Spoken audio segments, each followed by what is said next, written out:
There's always the possibility that a crisis can yield more than devastation, loss and heartache.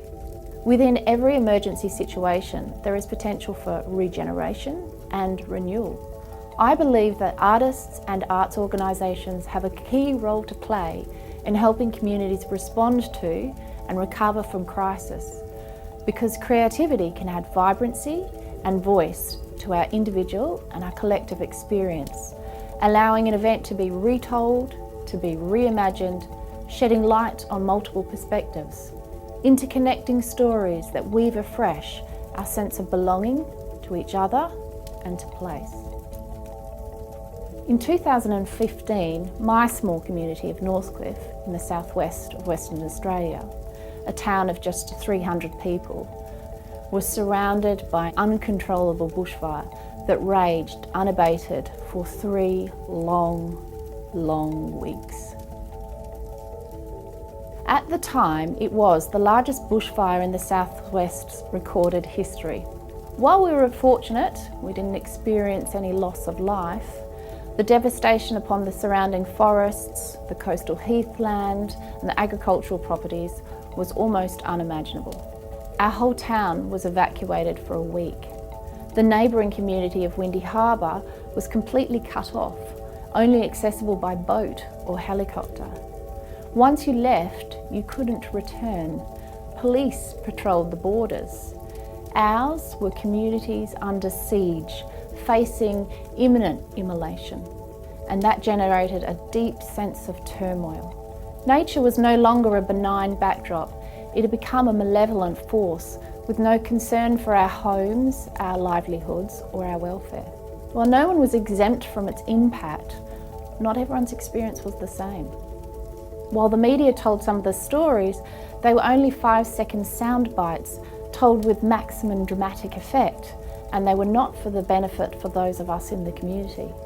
We needed the catharsis of telling our own stories to each other, to regain some agency in our lives from an experience that had been alienating, overwhelming, destabilising, and ultimately really disempowering.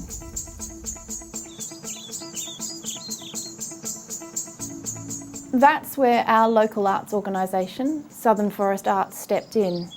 Over the next 2 years, we initiated a series of projects that allowed our community to chart the shape of our experience, to navigate the depth of our gratitude for those who came to our rescue, and commemorate the path of our own resilience.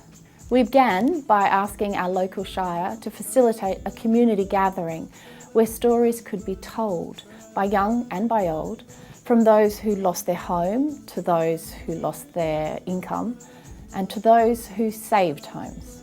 We followed this with an exhibition in our gallery, the Painted Tree Gallery, where we asked people to submit photos of their own personal experience. This exhibition allowed people to see the experience through the eyes of another. We then followed this with an exhibition of artworks, of paintings and drawings, poetry and song, where a reflection upon the experience was shone through a creative lens. Our largest undertaking was a commemorative sculptural series called Rising from the Ashes.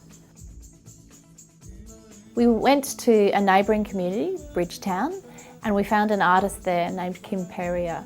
Kim is an amazing artist and he's working in charcoal, and that seemed to us the perfect material for commemorating our experience of bushfire. So Kim was able to cast over 50 faces and bodies from the local community and then place these cast sculptures into the forest.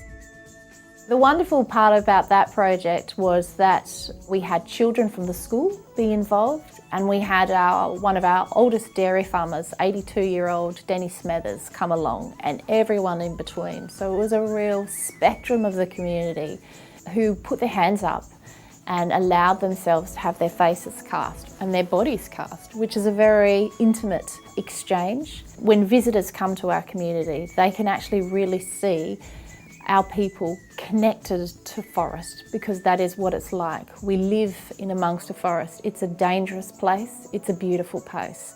It's a risk that we take in living where we do.